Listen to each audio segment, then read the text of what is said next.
Chapter 11. "Does someone want to explain how a mountain troll got into the castle?" Septima Vector demanded as soon as she came into the emergency staff meeting the next morning. And she wasn't the only one. Minerva had even more right to be angry than Septima, since it was 3 of her students who had been endangered. And Hermione Granger was the favorite of many of the teachers, with the exception of Severus. No one bothered asking why the defense professor had fainted at the sight of the troll. That was almost to be expected these days. "I think we would all like to know that, Septima," Minerva said acidly, glaring at Quirrell. Once again, if any sort of disaster happened, it was the defense professor who was usually the first suspect. But now the headmaster approached the table. "I inspected the wards myself last night," he said grimly. "The troll entered the castle from the ravine through the drainage tunnels in the sub-basement. From there it began climbing, eventually reaching the first-floor washrooms."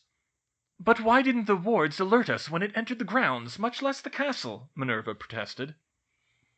"The wards had been specifically opened to permit trolls to pass through without report," the headmaster said, to the surprise of most of the table. "Quirinus, do you have anything to say about that?" Quirrell turned even paler than usual, and started stammering fearfully. I opened the wards to bring in a troll," his voice squeaked loudly, "for the protections on the stone. I must not have closed them properly," he whimpered. About half the staff groaned and raised their hands to their heads. Severus glared at Quirrell suspiciously. The defense professor had taught Muggle studies for years, but taking a year off and switching positions was a quick way to get turned into an outsider. After all, with the apparent curse on the position, they already knew he probably wouldn't be around next year. Septima felt a bit sorry for him at times, but not anymore. Actually, she had to wonder how a troll would be that big of an obstacle in the first place, but if it were charmed magic resistant, it might be.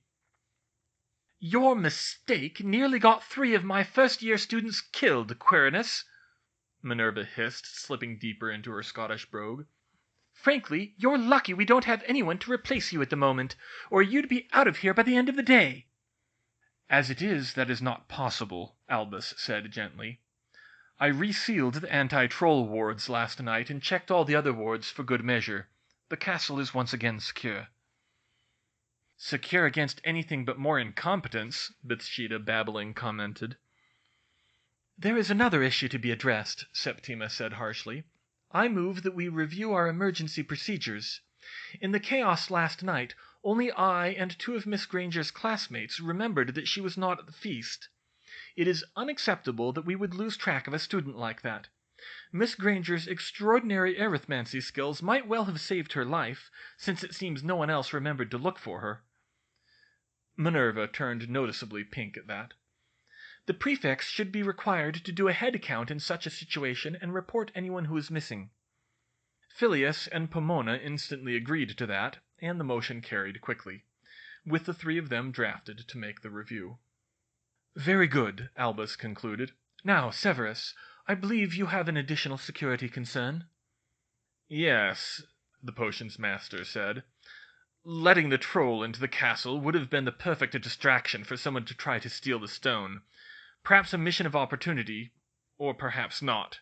He glared at Quirrell again. Yes, I had the same concern and went up there as well," Quirrell said nervously. "I approached the 3rd floor immediately after the warning, and again once the troll was dealt with," Severus continued. "I could find no sign of a breach, but Hagrid's dog made it impossible to search thoroughly." "Hey now, Fluffy was just doing his job," Hagrid protested. "How is your leg, Severus?" Minerva asked. "I will be fine," Severus growled. He glared back and forth between Quirrell and Hagrid. "Let us just hope that we have no more similar incidents in the future." "Are you sure it's even the best idea to keep that thing here in the first place?" Septima asked. The headmaster nodded firmly. "As I have said, it is vital that we keep the stone secure. You know that I would not allow it to be kept within the walls of Hogwarts if the students could not be kept safe, and if it would not be even more dangerous to the wizarding world to keep it elsewhere. Unless I can convince Nicholas and Perenella to dispose of it, it must stay here." A majority of the staff grumbled at that, but they knew the stakes just as well as he did. And the protections were sound. Everyone involved agreed that no one person besides Dumbledore himself could get through them. Certainly, Septima was sure no one could get through her part. They would conclude that they had to accept the arrangements, just as they had when he had first proposed it. "Now then, to the repair work. Argus, what is your assessment of the damage?" Albus asked. Argus Filch looked even more disgruntled than usual today. He wasn't exactly the type for dealing with catastrophes like this, and not only because he was a squib, but as caretaker it was technically his job to organize repairs to the castle when it was damaged. "There's about nothing left in there," he wheezed angrily.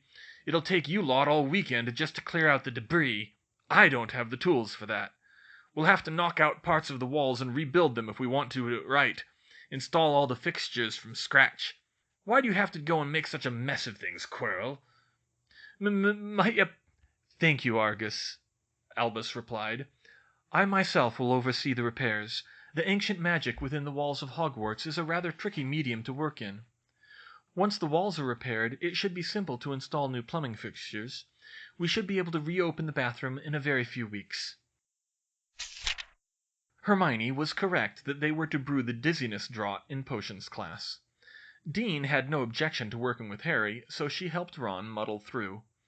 It was a little trying on her patience, especially as Ron had not got into the habit of keeping his workspace clean, but she did it, and they produced a draught that she thought would be worth an E grade.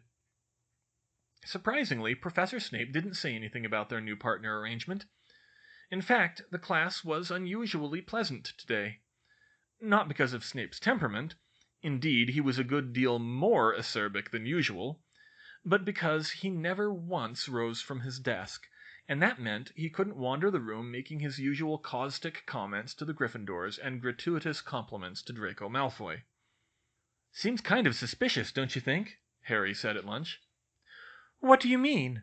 Hermione was sitting with Harry and Ron for the second meal that day, something her other friends had noticed well after how Ron had treated her yesterday, but aside from being interrogated by Parvati and Lavender at breakfast, among the many people who wanted to hear what it was like facing a troll, she mostly let the boys answer that. None of them had said anything about it. "Why Snape didn't leave his desk," Harry said. "He missed plenty of chances to insult us." "Maybe he felt like being nicer for change." "Yeah, right," Ron guffawed. "Or maybe he's tired from cleaning up after last night. I doubt he meant anything by it." Harry looked skeptical, but he didn't say anything more. "Why, hello, Hermione," a voice sounded in stereo behind her. She looked up and braced herself for whatever the Weasley twins had cooked up today. But they were looking friendly at the moment. And wait, she was Hermione to them now? She supposed that was nice of them. "We hope you're feeling better today." She was pretty sure it was George who said it. Fred, on the other side, was idly picking over the food on the table. "Much better, thank you." "All made up with your little friends now?" Fred said in a babyish tone. "Cool it, Fred," said Ron. "That was pretty brave of you running in there like that, Ron," George said. "Mumma'd be proud, except she's gonna kill you first." Ron's ears turned red enough to match his hair. "Well, I'm doing all right now," Hermione assured them. "I was really just being too hard on myself. I think you were kind of right. I did need to lighten up a bit." "Oh, we're so glad to hear that," George said with a mischievous grin. "Because hanging around with Percy was bad enough. Hanging around with two of our brothers? That's double trouble." She rolled her eyes. "I think I'll take my chances." "Brave words, Hermione. We'll see if you can live up to them." The twins walked away, chuckling. "Are they always like that?" she asked. "Yeah," Ron said. "But don't worry. They'd never hurt their friends. Just annoy them." Ron lifted the cover on one of the dishes in front of him. The moment he did, a swarm of large gypsy moths flew out and started fluttering densely around all three of their heads. Hermione screwed up her face and did her best to swat them away. "Fred!" Ron roared, jumping out of his seat. Down the table, Fred and George high-fived. "So yeah, I know Ron was being a git, but he figured that out on his own pretty quickly. And I only really let it get to me because he'd hit so close to the truth." After lunch and classes were over for the day, the other Gryffindor girls had all but picked Hermione up and carried her back to the common room, insisting on getting the full story out of her without any more delay. Now that she had accepted it for herself, or had started to, Hermione managed to get through the story with only a few tears. In fact, between them, the girls around her were showing more tears than she was, and they were all very impressed, more than she thought she deserved, at how she had devised a plan to knock out the troll on the spot. There were sure to be all sorts of crazy rumors about it by Monday. Lavender and Parvati sat on either side of her, each wrapping an arm around her as she related the trials of the last few weeks. It was an eye-opening experience for a lot of the girls that she had been suffering so much, so silently, and several of them started commiserating about their own hidden problems by the end of it. "Oh, Morgana, Hermione, how could you go through so much like that without flunking out or something?" Lavender said. "I never could have made it going through what you have." "That's just how I was raised," Hermione said softly. "My parents made sure that no matter what happened, I would never let it interfere with my schoolwork. And they helped me a lot along the way when I needed it. I just kept doing what I've always done." "It just sounds so awful," Parvati said. "Is there anything we can do for you?" Hermione smiled slightly. "Well, honestly, I think if you could just remind me of when to go to bed, it would be a big help." "Of course," Parvati and Lavender said at once. Hermione wasn't sure she liked how eagerly they accepted the job. "Thanks, girls," she said, once again feeling much better than she expected. True to their word, her roommates made sure she got up to bed at a reasonable hour that night, and, thankfully, they weren't too pushy about it. She laid down to sleep feeling every bit as good as she had the night before, and to her surprise and great relief, she managed to stay asleep until it was time to head down to breakfast. Her resultant good mood was enough to carry her through the whole day. Hermione had already come up with a response to Fred and George by dinner time last night, but it took her until morning to work up the nerve to use it. As everyone was getting ready to go to breakfast, she spotted them in the common room. Surprisingly, they weren't dressed alike today. Dressed in casual clothes for the weekend, one of them was wearing a red shirt, and the other was wearing a blue one. "Hi there, Fred and George," she said with a smile. "Good morning," they replied amiably. "Listen, you asked me to tell you if I learnt anything new about the castle." "That we did," George replied. "How touching that you remembered," added Fred. "Did you find out what's above the Great Hall?" "No, not yet, but there was something else that I should have told you a while ago." The twins were all ears. "Have you two ever been to the top of the grand staircase?" They glanced at each other. "Why, no," George said. "Did you see something interesting up there?" "I saw a lot of interesting things when I explored the Grand Tower a few weeks ago," she said, precisely. "Such as?" Fred asked. "Well, it's hard to explain. You really have to see it to believe it." They grinned at each other. "Very interesting. We'll have to check that out after breakfast." "Thanks for the tip," George said. "Sure, no problem," she replied innocently. Hermione indulged herself in a mischievous smile after the pair left the common room. That had been too easy, and entirely too much fun. With her plan set in motion, she went down to the great hall for breakfast with a spring in her step, then came back up to the common room and curled up on one of the sofas with her calculus book. She laughed out loud when she remembered that the next lesson was about limits at infinity. She was still getting funny looks from people when she did this. Most people, Muggle and magical alike, balked at seeing those kinds of equations. But for Hermione Granger, this was her idea of a relaxing morning. She was at it for a little while when she heard someone call her name. Harry and Ron had come down to the common room, bringing some of their course books, which surprised her for a Saturday morning. "What are you working on?" Harry asked. "Calculus." "What's that?" Ron said. "My maths independent study. Arithmancy's nice, but the maths is way too easy." Ron looked over her shoulder at the unfamiliar symbols on the page with a disbelieving look, but he held his tongue. It had taken him only a few minutes to learn not to question Hermione about her attitude towards maths. "So you really can do crazy maths stuff in your head?" he finally said as he sat down. "Well, I wouldn't call it crazy." "Right, but, like, you can figure out what's 195 times 748? 145,860, she replied casually. "Bloody hell! I thought Fred and George were joking when they said you could do that," Ron said, while Harry's eyebrows disappeared under his messy fringe. Hermione shot Ron a dirty look for his language, but she answered, "No, it's not that hard if you want to learn it, but this stuff is completely different." She indicated her book. "What is it, then?" Ron asked. "Well, this in particular is limits at infinity. It's like..." She tried to think of how to explain limits to someone who didn't even know algebra yet. "Say you have a bunch of numbers, and they're 1/2, 1/3, 1/4, 1/5, and so on.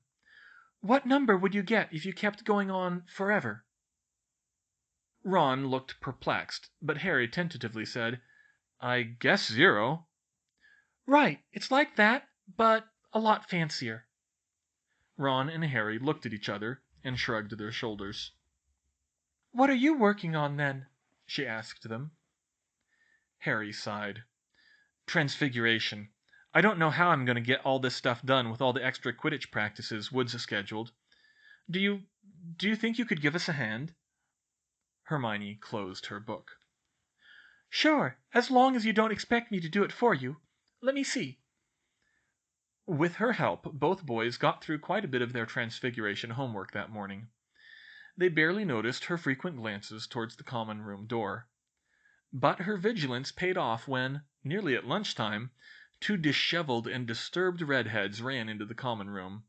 Both of them were wearing shirts that were half red and half blue, divided along a randomly zigzagged edge.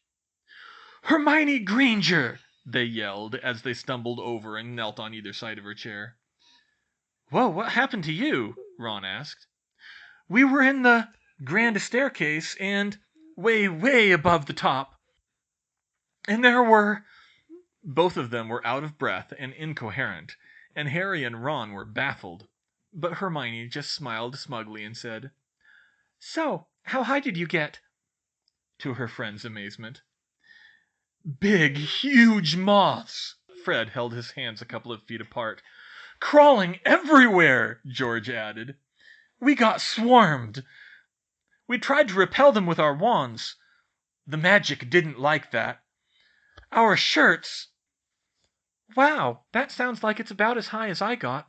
It's a good thing I didn't try to cast any spells." "Wait, you did this to them?" Ron demanded. "I only suggested that they try to explore the grand staircase," Hermione said, still smiling. "You told us to climb to the top," Fred said. "No, I believe I only asked if you'd been." Fred and George stared at each other again, wondering how they'd been had so easily, while Harry and Ron were staring at Hermione in utter confusion.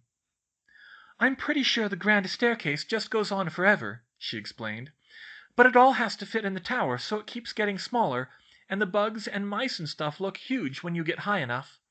And there's so much magic that it mixes everything up, like their shirts." "And you knew all along! Did you put those moths up there too?" George demanded. "No, of course not. I'm not going back up there. That was just luck." "I told you, brother," Fred said. "Merlin help us if Hermione starts using those brains of hers for pranking. Now we're all in trouble." Hermione giggled slightly. "Indeed," George replied. "You are a worthy opponent, Miss Granger," they said in unison, tipping imaginary hats.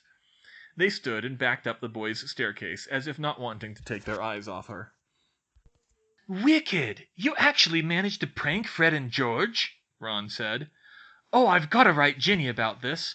I didn't think you'd be one to break the rules, though." "Well, plenty of other people do," she groused. "Besides, I don't think that was technically against the rules. Just not advised." "Well, it's nice to see you have a Gryffindor side after all. You know they're going to try and get you back, though, right?" Yes, she sighed, but at least they know I'm not an easy target now. That should keep me a little safer. They started to pack up their things for lunch. Oh, by the way, Harry, I still have Quidditch Through the Ages on loan from the library. Do you want to read it? Yeah, that'd be great, thanks. Hermione wanted to try exploring the Great Hall again, but with Harry's Quidditch practice and reading the book, plus Ron being behind on homework, they didn't have all that much time. They went around the Great Hall once after lunch, trying everything that looked like it might be a door, but plenty of doors in the castle were too well hidden for that. Afterwards, they told her she could keep going without them, but she didn't feel like it. She needed to finish her own homework, and address something about that growing concern in the back of her mind for the past 2 days. What was she going to tell her parents? Dear Mom and Dad, I wanted to start off by telling you that I'm fine, and even though some really bad things have been happening, they're over now, and I got through them all right. I hardly even know where to start, but I suppose I should get the worst out of the way first. On Halloween, a mountain troll got into the castle and attacked me. And then they would be too hysterical to read the rest. Hermione crumpled up the parchment, threw it in the bin, and started again. Dear Mom and Dad, I'm sorry I've been so distant lately. The truth is that I'd got myself into a bad habit of not getting enough sleep, which I'm just starting to get out of. Honestly, things are quite a bit better here than I've let on. And that was a blatant lie. There was no reasonable way she could objectively say that, except that she just felt that way.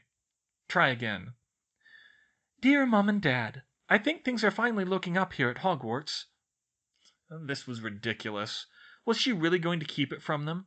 Why should she? But why shouldn't she? They'd have her out of Hogwarts before she could say Wingardium Leviosa if they knew the truth. But she just couldn't take the secrecy anymore. They deserved to know, didn't they? She would just tell them she was old enough to make her own decisions, even if they involved extremely dangerous creatures. It was hopeless, wasn't it? Dear Mom and Dad. Hermione threw her quill down in disgust and slumped back in her seat. On a whim, she pulled out her wand and decided to try out a new charm she'd read about in the library. Lacarnum inflammari. A little blue flame shot out of the tip of her wand and landed on the parchment. It spread, and the parchment began to smolder. It felt rather satisfying to see the attempted letter go up in flames. From what she had read, the Bluebell flame charm was supposed to consume very flammable things like parchment and cloth, but it didn't actually need fuel, and it was supposed to be cool enough to handle if one was careful. She reached out tentatively and brought her hand up to the flames. The fire felt like hot water as it licked her fingers, maybe uncomfortably hot, but not scalding. She laughed and scooped the flames into a spare jar from her potions kit before they started to scorch her wooden nightstand. The flames in the jar would make a nice little portable lamp and heater. Anyway, there was no way she was going to figure this out on her own. Maybe her new friends, or her old ones, could help. Tell your parents? Are you mental? Ron Weasley yelled. They won't understand. My mum completely freaked out when Percy told her, and she's a witch. They'll withdraw you, and the ministry'll snap your wand and erase your memory. Harry looked positively horrified at the suggestion. Ron, they don't do that to people who withdraw, Hermione corrected. They'd only make me transfer to another school, like Beauxbatons. Harry sighed with relief. But you can't want to leave Hogwarts, can you? Ron protested. Of course not. But I can't keep keeping secrets from my parents. I need to be able to talk to them honestly. Well, I don't know. You can try if you want, but I'm telling you, no good'll come of it. Hermione sighed. That's what I'm afraid of. Harry, are you going to tell your relatives? No, they'd probably just be mad that I didn't die on them. Harry? It's fine, really. I'm sorry. I really wouldn't know what to do either. Well, thanks anyway. I think I need to think about it some more. The other students all had similar responses, either rejecting the idea of telling her parents about the troll out of hand, or not really being able to come to an opinion. Her fellow Muggle-born, Sally Ann, was among the latter group, and was one of several who suggested that she ask a teacher for advice. More than one person had suggested that she go to Professor McGonagall, but Hermione was reluctant to do so. She still didn't consider her head of house to be the most supportive teacher, though her housemates had a few problems with her.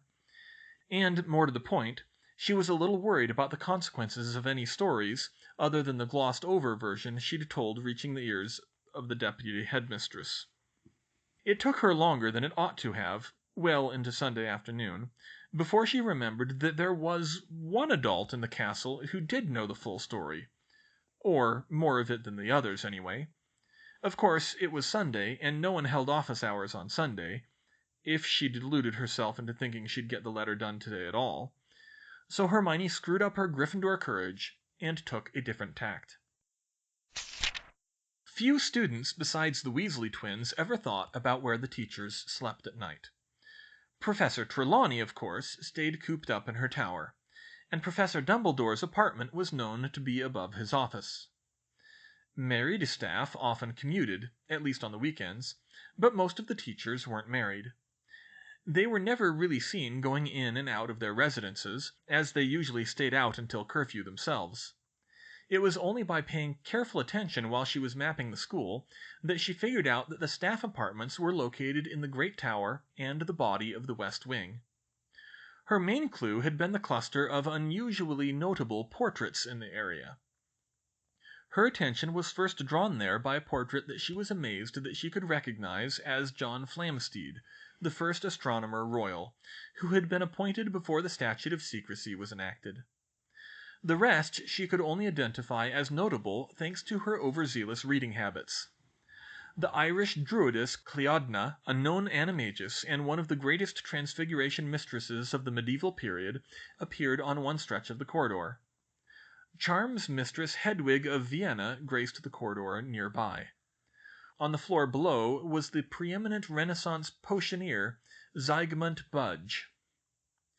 But what had really tipped her off was when she studied John Flamsteed's portrait for so long that he asked her what she wanted, and informed her, for no apparent reason, that Professor Sinestra was in her office. From that, it became clear soon enough. Each portrait was a leading historical figure in his or her field, and each guarded the door to a professor's apartment, just like the fat lady guarded Gryffindor Tower. Once she looked up all the portraits, it was easy to piece together who lived where. She had decided not to tell Fred and George that little tidbit, although it wouldn't surprise her if they already knew it. And so it was that Hermione followed her map to the portrait of Bridget Wenlock, the founder of modern arithmancy. Bridget Wenlock wore purple and had wild black hair and half-moon glasses. She didn't particularly look like she came from the 13th century. Unfortunately, she rather sounded like it. Even more unfortunately, Bridget Wenlock was known for both paranoia and absent-mindedness. "Excuse me, Madam Wenlock," Hermione said tentatively. "Forsooth, to what purpose hast thou, child?" the portrait said, or at least that's what Hermione thought she said. I was just wondering if Professor Vector was in," she replied, doing her best to interpret the Middle English.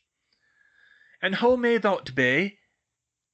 "Professor Vector, the arithmancy professor." "Arithmancy?"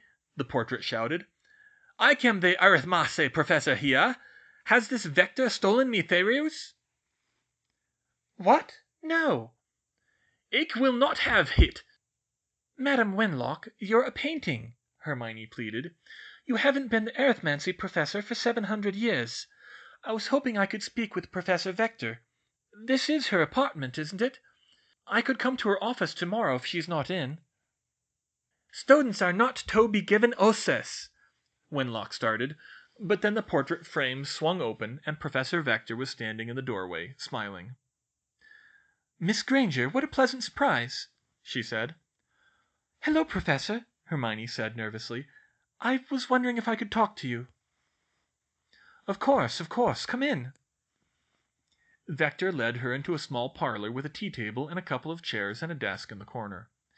The room was furnished in the same general style as the Gryffindor common room, but with green accents. A kitchenette was visible through one door, and a short hallway extended from one side of the room. Hermione decided it was a fairly nice apartment for one. Have a seat, Vector said, indicating the chairs. And don't worry about Bridget. She gave me that for a year after I started teaching here. I take it you figured out the clues from the portraits? Yes, ma'am. I'm not surprised with someone like you. Would you like some tea? Sure, thank you, ma'am. The professor produced 2 cups of tea and sat down across the table from Hermione. The first year sipped thoughtfully. I was hoping you would come see me, Miss Granger, Vector said. She was being about the friendliest Hermione had ever seen her. I could tell you've been under a lot of stress lately, even before Thursday. All of your teachers said that your coursework remains exemplary, even Professor Snape, when one corrects for his usual bias. But there is more to life. I wouldn't want to see you burned out so early. If there's any way that I can help, you need only ask. Thank you, Professor. It's complicated. You see, I'm afraid I've let myself get into some very bad habits. She gave a brief summary of the disaster that the past few weeks had been as Vector listened with concern. I am doing better now, she assured her. I probably need some time to really get back on my feet, but I'm feeling a lot better getting a full night's sleep, and I'm working faster too. Vector smiled a little. But what I really wanted to talk to you about is, well, I usually write my parents every Sunday night. Ah, Vector said with an understanding nod. I just don't know what to tell them, the words came spilling out. I've been keeping so many things from them. I don't like keeping secrets, and they deserve to know what's happening. I'm tired of not being able to talk to them. But I'm so afraid that if I tell them what happened, they'll pull me out and transfer me to Beauxbatons or something. And I don't want to leave Hogwarts, even with the bad stuff that's been going on. I really like it here, and I like my friends, and all my classmates say I shouldn't tell them, and they'd be so scared with me being away from them, and... Miss Granger, Vector cut her off. Hermione. She gave her a sad smile and lightly patted her hands. I know this can't be an easy decision for you, but ultimately it is one that you'll have to make for yourself. You're the one who knows your parents best. I just don't know what to do, Hermione whined with tears staining her cheeks. Well, I'm glad you feel comfortable coming to me for advice, but I'm afraid I don't have much experience with this kind of situation. We only get about 1 Muggle born in Slytherin every 5 years or so, and about half of them wind up transferring at some point. I think you've already seen the unfortunate prejudice shared by most of my former house, and I've certainly never seen anyone attacked by a troll before. I promise you anything like that is quite a rare occurrence at Hogwarts. But I have seen difficult situations along similar lines, so I'll tell you what I have seen, and you can hopefully decide for yourself. Muggle-born students almost invariably wind up living in the magical world, Vector explained. After all, even after the short time you've been here, can you ever imagine going back to the life you had before? Their friends are all magical, and they usually marry magicals because of the statute of secrecy, and unless they work very hard, like you are, they rarely have the educational credentials to get a good job in the Muggle world. Meanwhile, your parents are still living in the Muggle world. They have limited access to the magical one, and you're not allowed to do any magic at home. Now, it can be hard enough to relate to one another across that gap under normal circumstances, but I'm sure you know by now that about 10 years ago there was a very bloody civil war in the magical world, while things were perfectly fine in the Muggle one. It was very dangerous for everyone back then, but especially for Muggle-borns. Your friend Harry Potter's mother was a Muggle-born, and one of my best students, too. Dirk Cresswell, the year after her, he was another one. They came from homes where you'd hear about the occasional murder or assault somewhere, but it was a 1 in a million chance. But at school, every month they'd hear about more and more attacks on Muggle-borns. They started getting in fights with rising Death Eaters in Slytherin. I suspected some of them were marked Death Eaters. When they graduated, Lily Potter, at least, actively fought against them. Growing up in that world, they had an even more serious decision to make than you have, and to my knowledge neither of them ever told their families, never told them how much danger they were in. Whether they didn't want their parents to know, or they didn't want to create a rift in their families over it, or they wanted to stand and fight for justice, or some combination of the 3, I don't know. Whatever their reasons, they kept it up. They never told them, but it hurt them deeply. They hid it, of course, but you learn to recognize it as a teacher. You could see in their eyes how much it tore them up inside. Living through that does things to a person. And as far as I know, they both became completely estranged from their families, stopped contacting them altogether. Now, I'm not saying that will happen to you. Your situation is different, and your parents are different. I just thought you should know how I've seen things go before." Hermione was doing her level best not to start sobbing over the table. She would have been mortified to be seen like this around a teacher in public, but here in her parlor it wasn't so bad. She was so grateful for Professor Vector being so frank with her, no matter how painful her words. "Professor, she squeaked. "I have to tell them. I can't let that happen. I can't—" "I understand, Hermione. If you like, you can tell me when you send your letter, and I can send one of my own to help explain the situation. If you are concerned about their reaction, a professional view might help." That's very generous of you, ma'am. Thank you." "My pleasure. I'm glad I could help." Hermione finished her tea and slowly composed herself, but her mind was already racing, thinking about what needed to go into her letter. It was fast looking like it would wind up being longer than most of her homework essays. She was certain she wouldn't be able to send it tonight, and she could only hope her parents wouldn't be too worried about that. Finally, she felt ready to get up and leave. "Thank you again, Professor," she said. "No trouble at all, Hermione. Please come see me any time if you need help." Hermione nodded and stood up, but then she remembered something. "Professor?" "Yes?"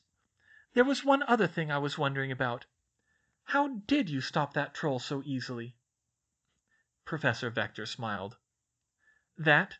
It was actually quite simple. The freezing charm is a simple second-year defense charm. I just put a lot of power into it. Although even then, if you hadn't knocked it out, it only would have held it long enough for you to get out." "Really? That's all it was?" "Yes, a crude method, I admit, but trolls aren't very bright, so it's all you need. There's a time, even in combat, to be really clever. This is especially true if you have less power than your opponent, as you yourself learnt. But there is also a time when something fast and simple is best. The power you need to cast a freezing charm that strong will come with age and practice." Hermione wondered at how such a simple spell could have such amazing results, but she was glad to hear it wouldn't be too hard to learn down the road. She left the apartment and started back towards Gryffindor Tower. Professor Vector sighed as she left. That girl really was one of a kind, more than even she herself knew. Hermione wanted to get started on her letter right away, but she knew there was one more thing she needed to do first, uncomfortable though it was. She found her new friend in the common room and sat next to him. "Harry, can I ask you something?" Hermione said nervously. "Sure." It's okay if you don't want to answer." Now Harry looked a little confused. "What is it?" "Harry, did your aunt know what was going on with your parents? The war and everything?" Harry stopped and thought. It was something that hadn't really occurred to him. Aunt Petunia had said his parents had got blown up, but from what he heard, that wasn't exactly true. He had to wonder how much she really knew, the way she talked about her sister. It might even be something worth the risk to ask her next summer. "I don't think so," he said. "I know she didn't know about my dad's money, or she would have taken it. And she never talked about any of it except when Hagrid came. She knew my parents had been killed, but I don't think she ever really knew there was a war on." She nodded thoughtfully. "Professor Vector, you could talk to her if you wanted. She said your mum was one of her students. But she didn't think she ever told her parents about the war, and eventually she just stopped talking to them." "Well," Harry said slowly, "my aunt thought she was a freak from the beginning, so—" "She did? Why would she do that to her own sister?" "I don't know. I guess some people are just like that. Kind of like Malfoy." Harry didn't have anything more to say after that. Hermione pondered his words as she climbed up to her dorm room. She started writing, but it was going to take a while.